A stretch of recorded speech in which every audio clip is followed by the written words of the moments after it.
On question 1 and 2, we need to find the x and y intercepts of the line that they give us. Now, they're giving us a line in standard form. Notice it is basically like ax plus by equals c, and a, b, and c are just whole numbers. Okay, so this is standard form. A couple different ways of doing this problem.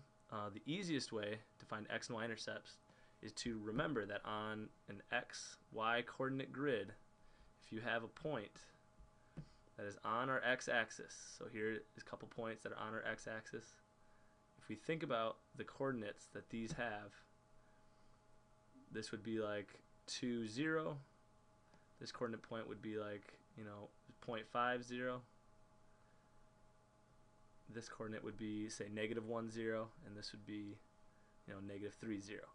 The thing to notice here is that all of the y coordinates of these points are the number 0. Which makes sense, because if you think of this coordinate point, it can't go up or down at all. It has to stay on this x-axis. So the x-intercept should have a y-coordinate point of 0. Well, using that, we can actually take our equation and say that, well, if x is my input, and I know that my output is going to be 0, I can plug in a 0 for my y. Let me repeat that. X and y are just input, output. On a grid, it tells us that our x-intercept is going to have an output of 0.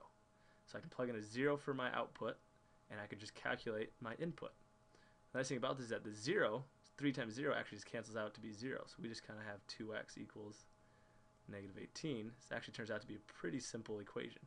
If we divide both sides by 2, we get x equals -9. Okay? Now, likewise, if we're trying to find the y-intercept, any point on this y-axis, all of these points would have an x-coordinate point of 0. So this would be like 0, -7 or something. Whatever it is, the x-coordinate has to be 0 for all of these because we can't go to the right or left at all. So here's 0, 0. We have to go either up or down. So the x-coordinate is 0.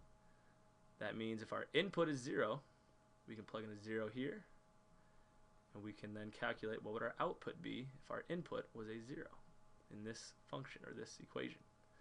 Once we put a 0 in here, we have 2 times 0, which is just 0. We really just have 3y equals -18.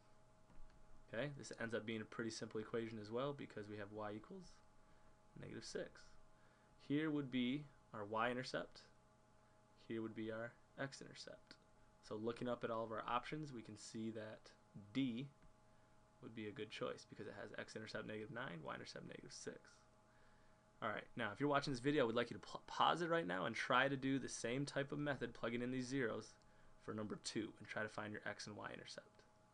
If you can pause it now and then play it again later, you can check to see if you are correct. Alright, your chance to pause is up. I'm going to be erasing this. Give me some room to work.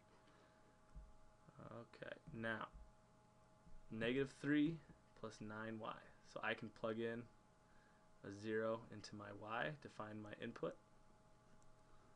So here's a 0. Alright, now if I were to solve this out, I would have -3x equals 18, which means if we divide both sides by -3, x would equal -6. Likewise, I can plug in a 0 for x. So my input is 0, what would my y be? This would be my y-intercept. Well, this cancels out, so we really just have 9y equals 18.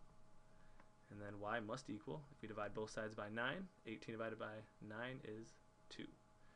So which one of these has y equal 2 and x equals -6?